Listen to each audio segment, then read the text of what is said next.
વડોદરામાં પોલીસ કર્મીઓ પર હુમલો.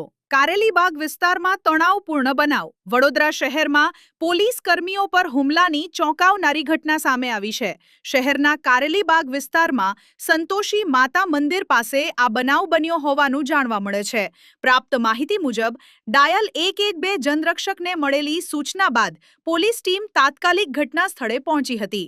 સ્થળ પર પહોંચતા જ કેટલાક ઈસમો સાથે પોલીસની બોલાચાલી બાદ મારામારી થઈ હતી. ઘટનામાં પોલીસ કર્મીઓ પર પથ્થર વડે હુમલો કરવામાં આવ્યો હોવાની પ્રાથમિક માહિતી સામે આવી છે. એલઆરડી જવાન દીપક ચૌહાણ પર હુમલો થયો હતો, જ્યારે જનરક્ષકના ડ્રાઈવર પરેશ પરમાર પણ ઈજાગ્રસ્ત થયા હતા. સ્થાનિક સૂત્રો મુજબ હુમલો કરનાર પતિ પત્ની નશાની હાલતમાં હતા તેવી શંકા વ્યક્ત કરવામાં આવી રહી છે. ઈજાગ્રસ્ત પોલીસ કર્મીઓને તાત્કાલિક સારવાર માટે વડોદરાની એસએસજી હોસ્પિટલ ખાતે ખસેડવામાં આવ્યા હતા, જ્યાં તેમની સારવાર ચાલુ છે. સમગ્ર બનાવને લઈને પોલીસે આગળની કાર્યવાહી હાથ ધરી છે અને હુમલાખોરો સામે કાયદેસરની કાર્યવાહી કરવામાં આવશે તેવી માહિતી મળી રહી છે.